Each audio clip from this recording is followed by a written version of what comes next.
So much to discuss in Disney Lorcana organized play this week.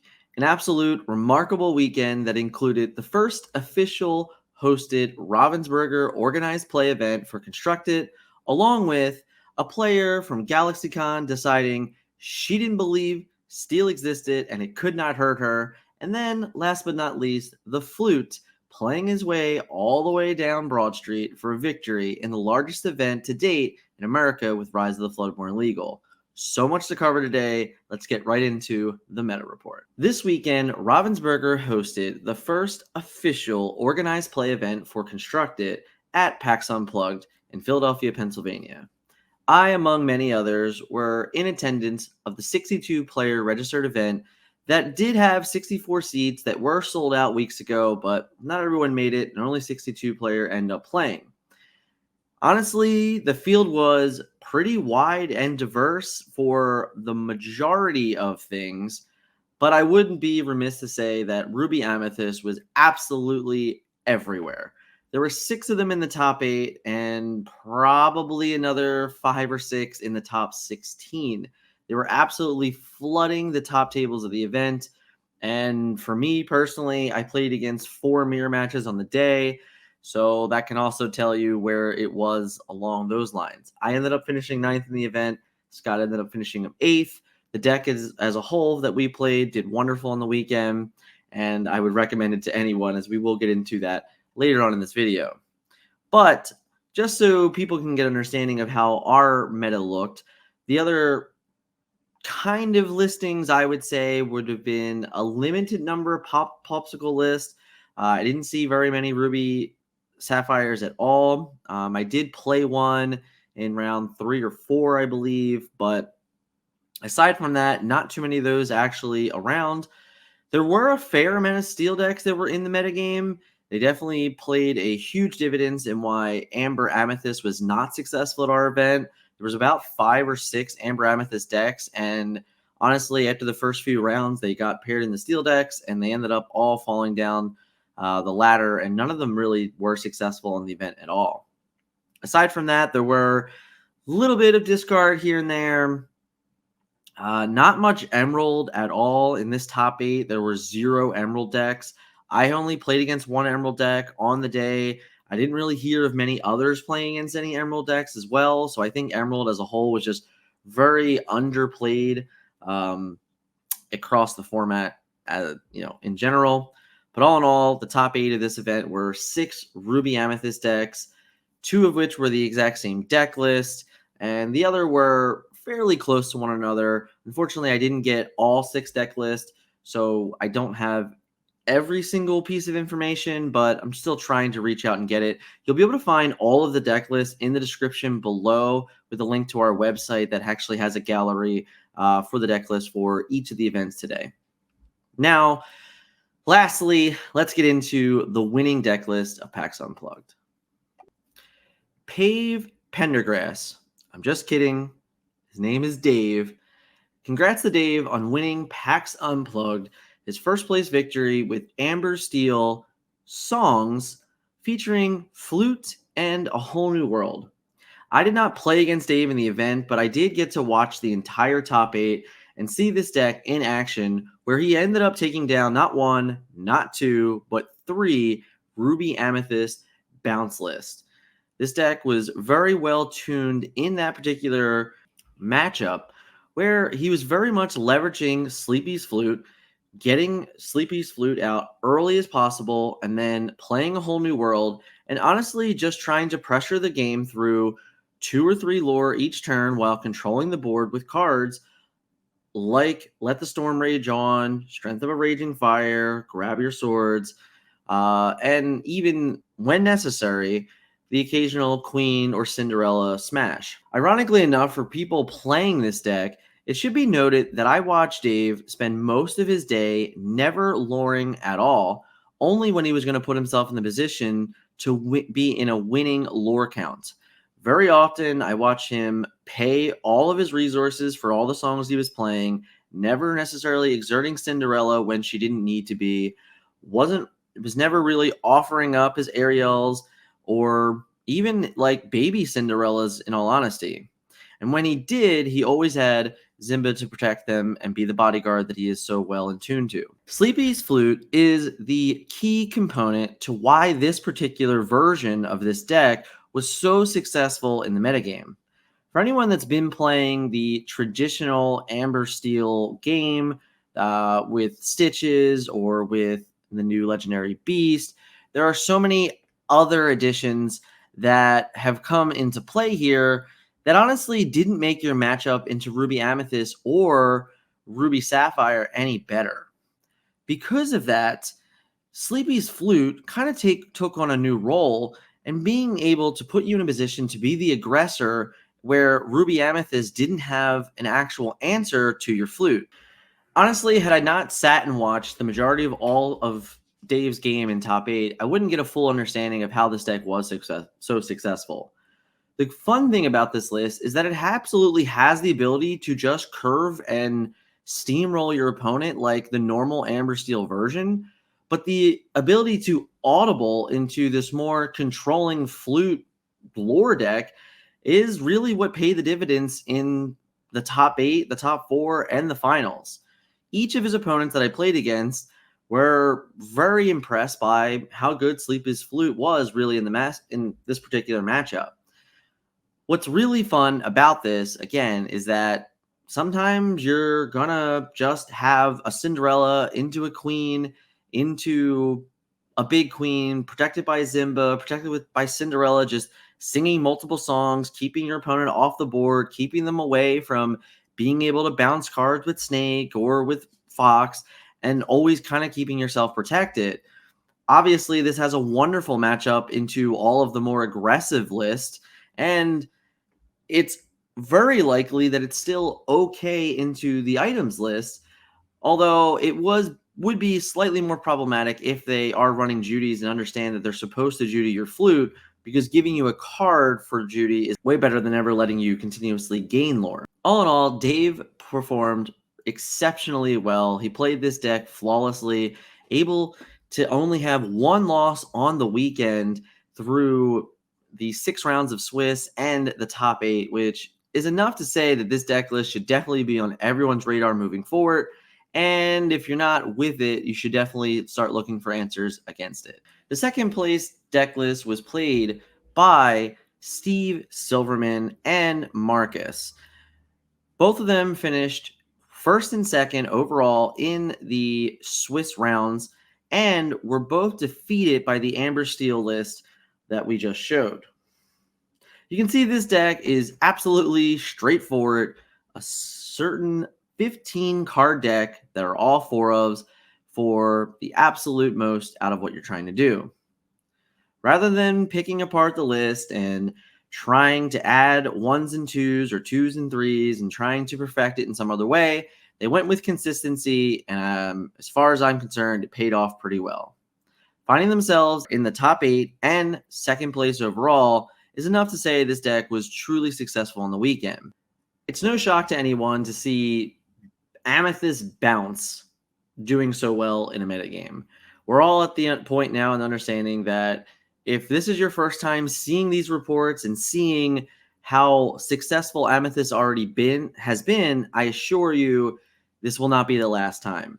The shell of Merlin and Madam Mim, Fox, Snake, Goat, and Rabbit, along with the pairings of friends on the other side, and through most cases, Arthur is honestly a 4-of staple in basically every Amethyst deck from here until Chapter 3. The cards work so well together. The synergy is absolutely producing power, which is something that we are always striving for. Whenever we can be synergistic and it also be the most power, then you're likely going to be playing some of the best decks in any card game. This deck is completely just taking that system and importing it into other really great good cards that complement it so well. Obviously, playing cards like Lady Tremaine is just incredible. Anytime you can bounce that card back to your hand, control the board, when you needed to, gain 2 lore, wonderful. The addition of LeFou in this deck creates a kind of endless loop scenario where you can just play Arthur on 3, As long as you have any other character in play with Arthur on turn 4, you can lore with that character, lore with Arthur, return that character to your hand, and then play LeFou. LeFou that can then ready Arthur, and then from that point forward, you can then quest with LeFou, quest with Arthur, return LeFou, play LeFou again, and obviously just leave your characters ready for an entire game, which is enabling that Rapunzel effect things where if your opponents can't challenge your characters and they don't have direct removal for them and enough ways to get rid of them directly, well, then you're going to be in a really good state in the game. I actually won my round 5 matchup just like that, doing exactly as I just said. My opponent at the end of the game said, how do I ever actually prevent that from happening going second? And it's definitely a question that you should be asking yourself and something that we're going to be covering in a later video. All in all, shout out to Steve and Mark. Thank you guys for sharing your list with me. Big congrats to you guys on the weekend. Awesome conversations all along and leading up to it. Huge shout out to Marcus, who actually sold me a foil Maleficent Monstrous Dragon before the event started so I can complete my foil playset. So these are 2 more additional Ruby Amethyst decks, and I'm not going to spend a ton of time on them, but I wanted to include them in here. The deck on the left is with Sinatra, who is a friend that I met through the weekend. He was actually one of the first people that I conversed with on the weekend while standing in line to try and get into the convention center. From that point, he was actually one of the last people I spoke to at the end of it as I was leaving on Sunday afternoon.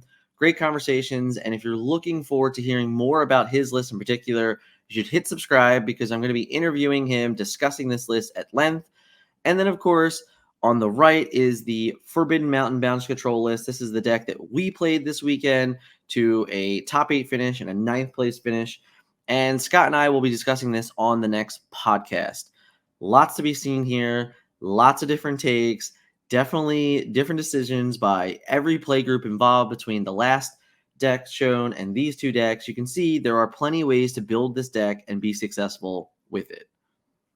Let's talk about Ruby Sapphire items. Top 8 player Toby was able to find his way into 8th place with Ruby Sapphire items. This particular list is quite intriguing with the lack of 1 or 2 cost characters at all, focusing on the early game with popsicles and scepters, trying to get them into play to establish some items early on in the game, along with develop your brain to kind of finding the pieces that are necessary. Mickey Mouse Detective makes his way into this list as a ramping way to accelerate yourself in a game, along with 1 jump ahead as well. Teeth and Ambitions also finds its way into this list, seeing how you have so many high willpower characters.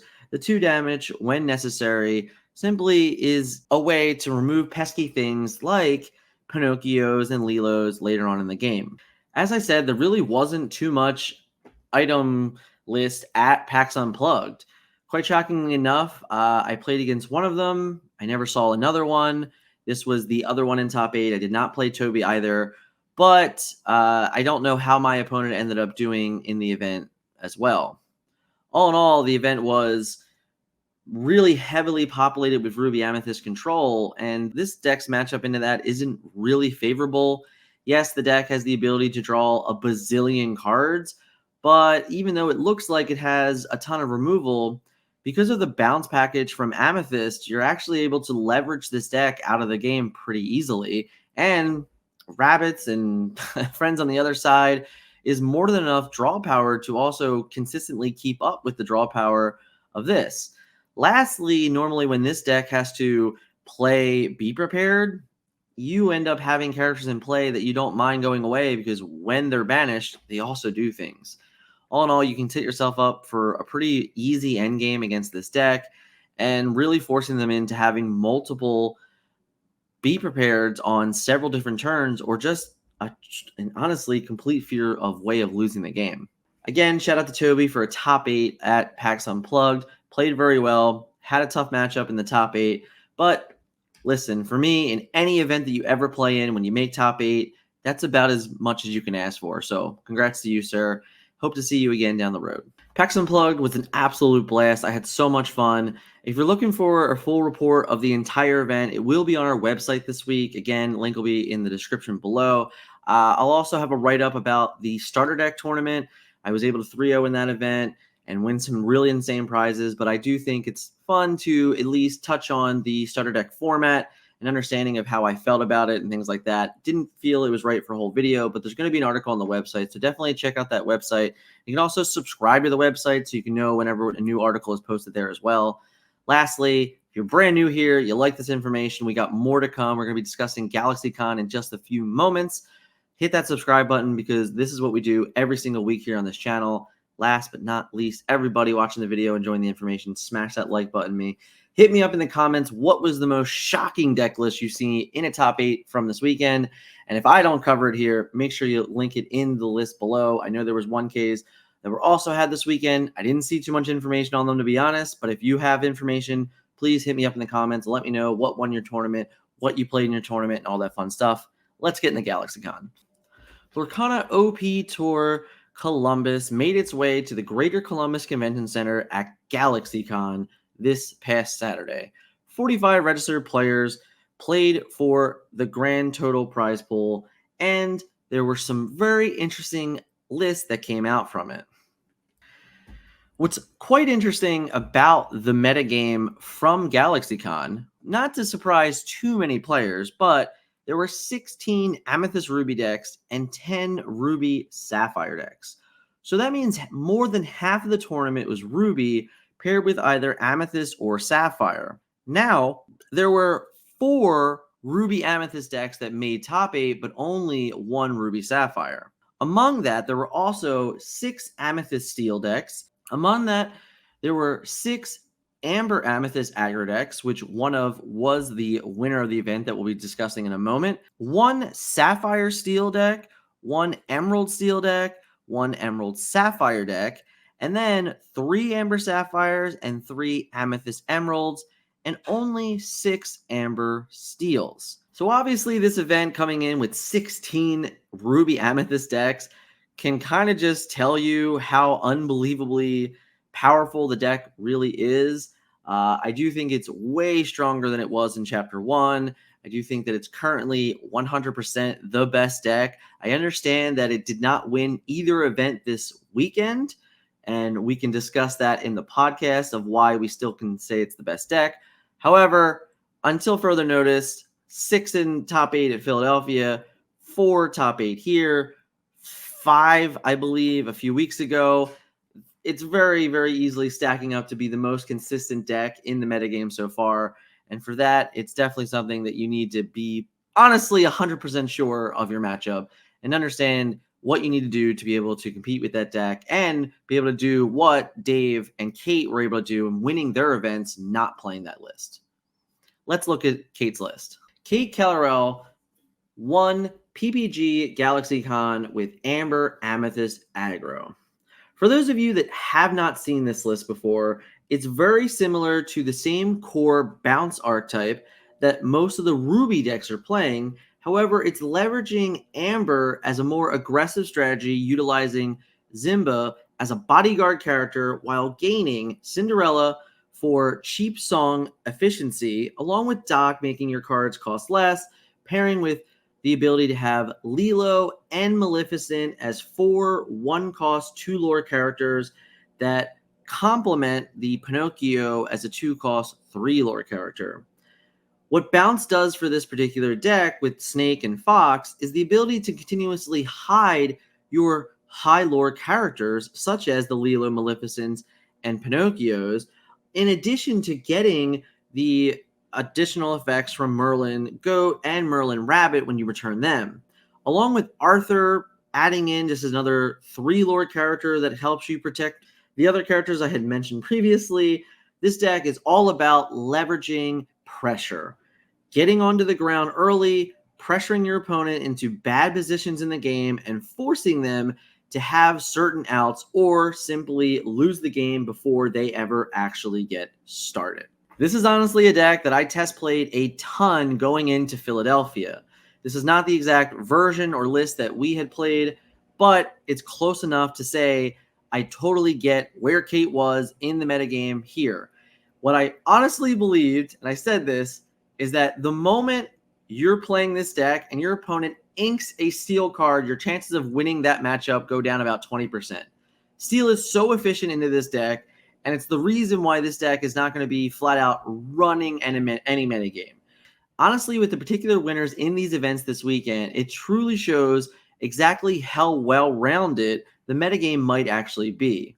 Although Ruby Amethyst was the most consistent deck and the most top 8s this weekend, seeing a total of 10 across 16 potential slots in these two events addressed, they were not able to win either event. In both events, it lost in the finals, proving that it could get there and still be efficient in a top 8 setting.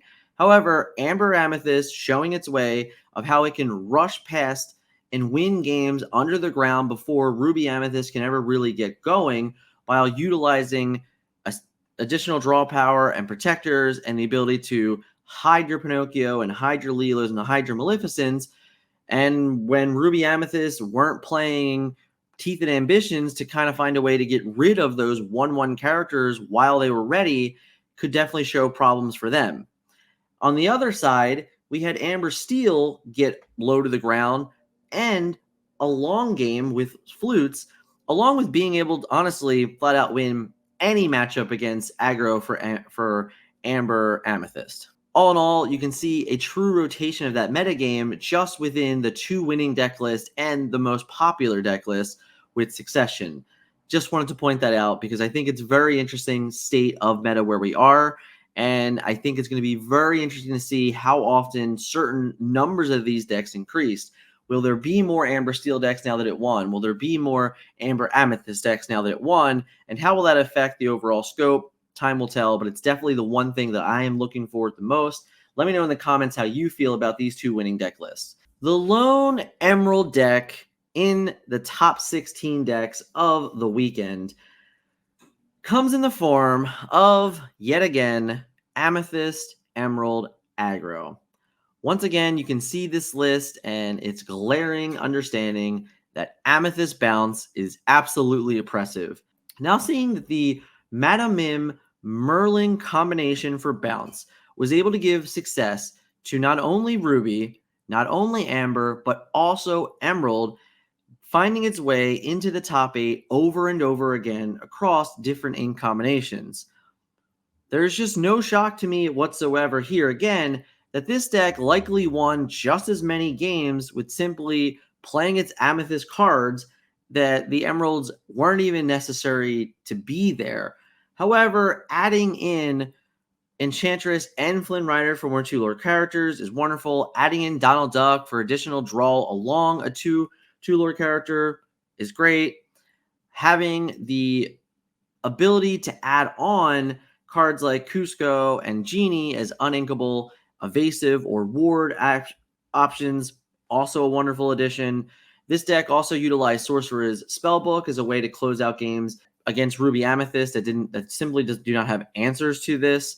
And the Four of Befuddles is another additional way to create bounce effects, being great, but also just another way to play Hide the Pinocchio and get as much value out of your 2-cost 1/1 3-lore character as possible. This was the lone Emerald deck of the weekend, played by Logan Taylor at GalaxyCon.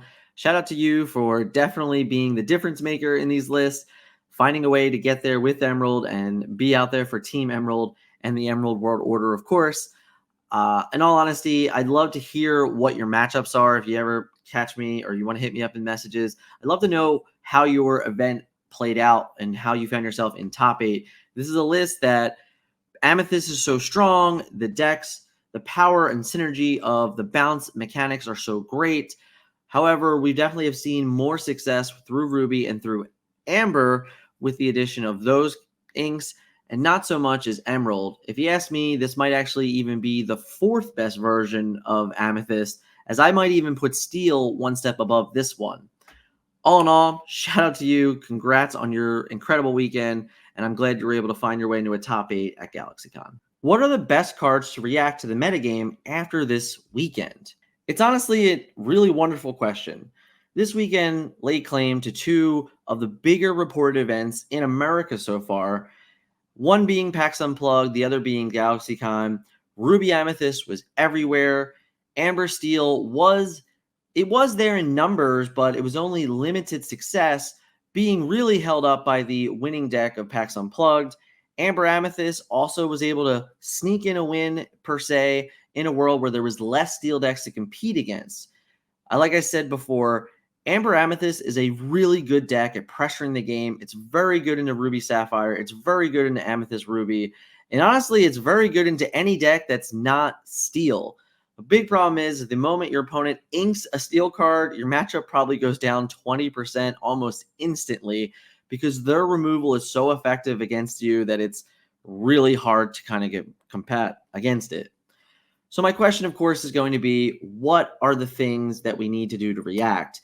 So if you're really interested in hearing about what the best cards and ways to react to the metagame are, you're going to have to hit that subscribe because it's going to be the next video on our channel that we're going to cover, along with this week having interviews with different players, having our live podcast of, as always, discussing our deck list and our experience at PAX Unplugged.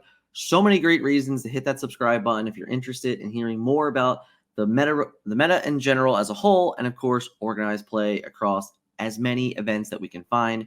Thank you guys so much for watching today. And a huge shout out to everyone at PAX Unplugged. You guys were incredible. So many people came up, shook my hand, said they loved the content. You have no idea how much it meant to hear all of the kind words.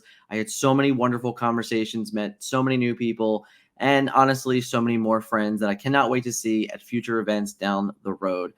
My last and final shout out will be to the Ravensburger crew. You guys did honestly as good as you can do. I understand I had multiple conversations throughout the weekend, having conversations with Steve, Rochelle, the head judges at the events, and so many more Ravensburger's employees. It was really fun to sit down, discuss the events as a whole with you, discuss what you guys liked, what you didn't like, all of those wonderful things we'll be talking about in the podcast as well. But I couldn't have said it honestly better. This event, honestly, 100,000% better than Gen Con. So my second experience with Ravensburger at events, they were absolutely incredibly remarkable. They fixed so many of the issues with Gen Con. And yes, there are still some small bumps in the road, but they're very, very limited. And I think that's okay because we live and we learn. And as long as we always get better, then each and every event will end up being better. Shout out to you guys and the whole crew for putting on a wonderful show. And I definitely look forward to seeing you down the road. Thanks again, everyone, for watching. If you haven't, smash that like button, and we'll catch you in the next video where we discuss the best cards to react to the metagame.